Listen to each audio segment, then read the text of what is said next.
Witchen, or witchers, an elite and mysterious caste of warrior monks. In popular lore, they're portrayed as possessing magic powers and superhuman abilities.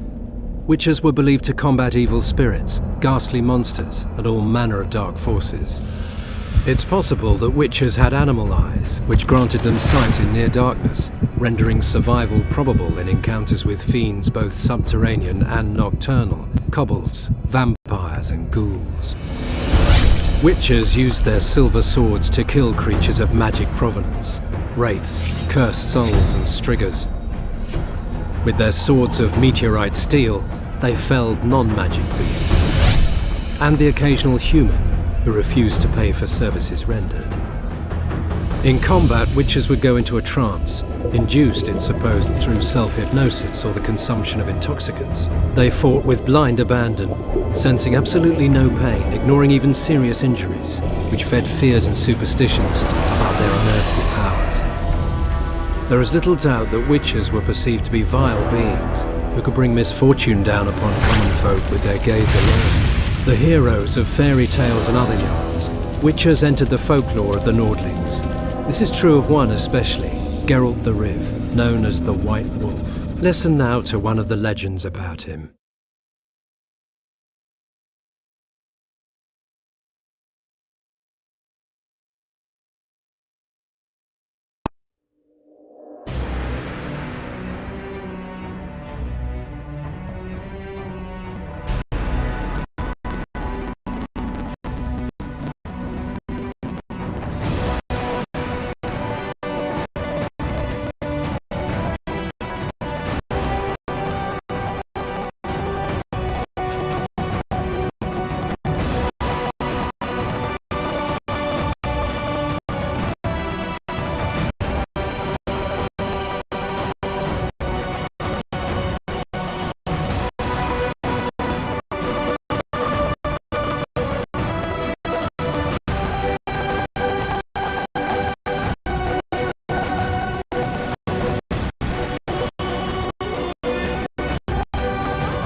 Rivia, population 1,234. In that, 253 non-humans.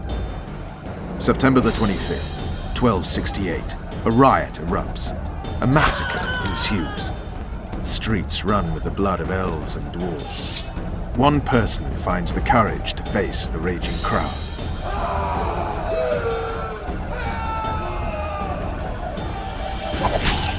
During the rioting, 76 non-humans perished, including the witcher Geralt of Rivia. Stabbed in the chest with a pitchfork by a man of whom we know only that his name was Rob, and he owed 3 crowns at the local tavern. Yennefer of Vengerberg dies trying to heal the witcher. The bodies of Geralt and the sorceress are taken away by a mysterious young girl with ashen hair. Their place of interment remains unknown. I remember. Rivia. Yennefer.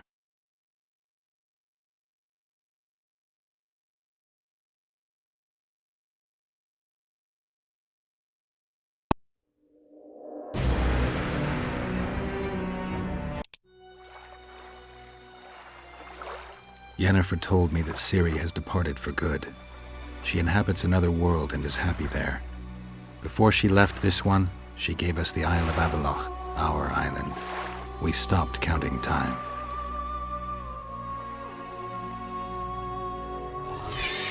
People believe that the wraiths of the Wild Hunt are immortal. They race across the heavens, gripping in their bony hands swords, their lightning bolts. They take away mortals, ever expanding their cavalcade of spectral riders. They burned the orchard and the house. In their armored boots, they trampled our island.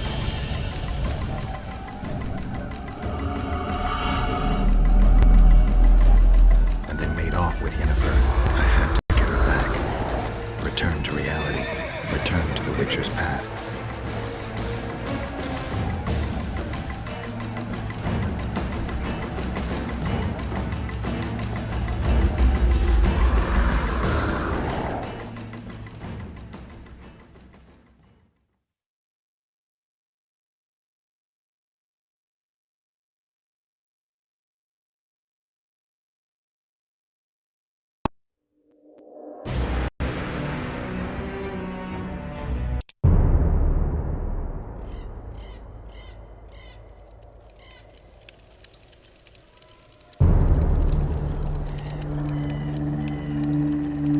September 13th, 1269, the Ravine of the Hydra. Following the Peace of Sintra, 53 officers of the Vryhead Brigade were brought here and executed, their throats cut. The elves' bodies were dropped into the chasm. I don't know what the riders of the hunt were looking for. November 23rd, 1269. Sintra, the village of Coldwater, and another victim of the hunt. An 11-year-old boy. His parents didn't even ask if he had a chance. I'm tired. February 24th, 1270. A high pass in the Armouche Mountains. An imperial manticore, one of the world's oldest and deadliest monsters. I used to feel excitement at moments like this. Now the beast is only an obstacle on my way. Its meat and hot blood will help me survive this icy hell. May 30th, 1270. The Yaruga River. The hunt continues to race south. Since I've been following them, they've taken 23 individuals, all between the ages of 10 and 20. All except for Yennefer.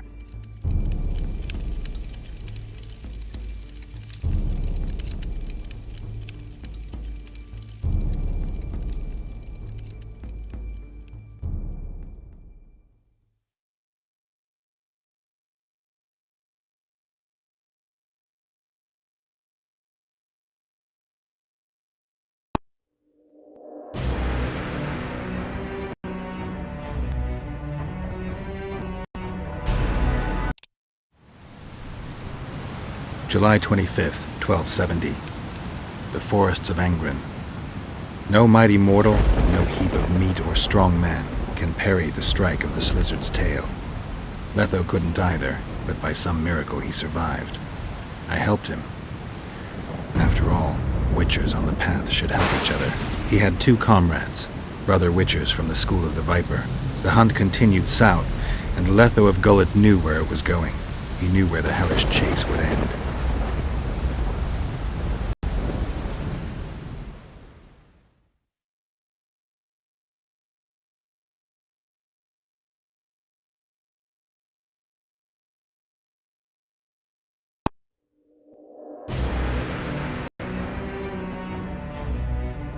Winter solstice, 1270.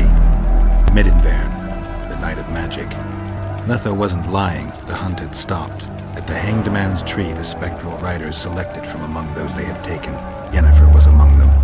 A wraith cannot be killed, only driven away. Every Witcher knows that. Yet the riders fell beneath the blows of our Witcher's blades. Crimson blood flowed from under their dead men's armor. We could not kill them all. They were simply too many. A stalemate. He was different from all other elves. There was no shame in his gaze. He had never suffered persecution. He had endured no massacres. Humans had not taken his land. This elf was not of this world. He was an invader. We struck a deal. My soul for that of Yennefer. He agreed without hesitation.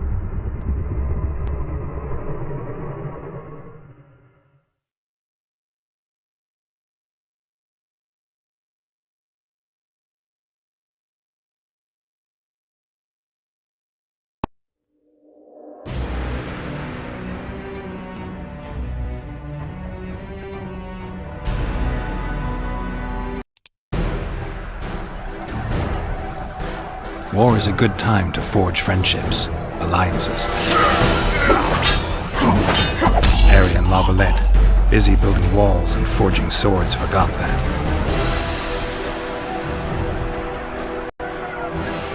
When he was gone, those he loved were forced to forge friendships with those he hated.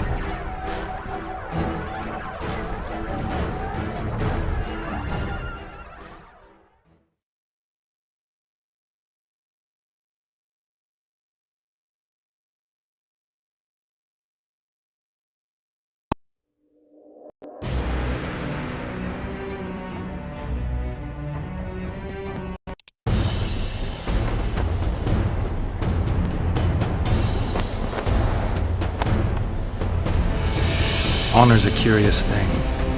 Honor made Arion fight a mismatched battle against the might of Temeria. Facing defeat, Honor told Arion to bow his neck to save his men. But that same honor prevented him from saving himself.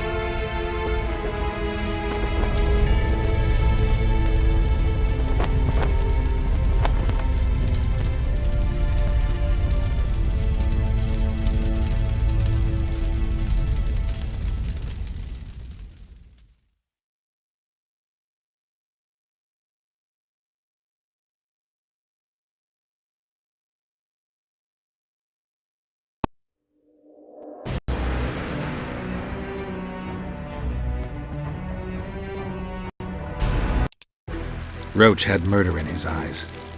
He wanted blood and couldn't care less that it was royal, that this was what Letho would have wanted. The death of a king is the triumph of chaos, civil war, famine, fear among common folk, a time of disdain. That is the only reason Henselt remains alive and Kedwen grows stronger. Thousands of Kedwenis live better lives because their ruler is an amoral, ruthless son of a bitch who stands above the law.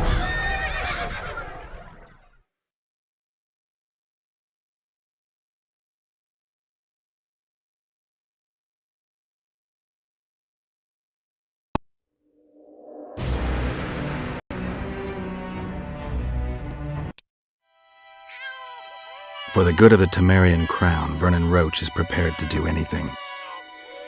If needed, he becomes a murderer and requires others to do the same. Bernard Laredo had only disdain for the world, gave it nothing but suffering. I helped Roach, joined him and his people, and I had to face another choice.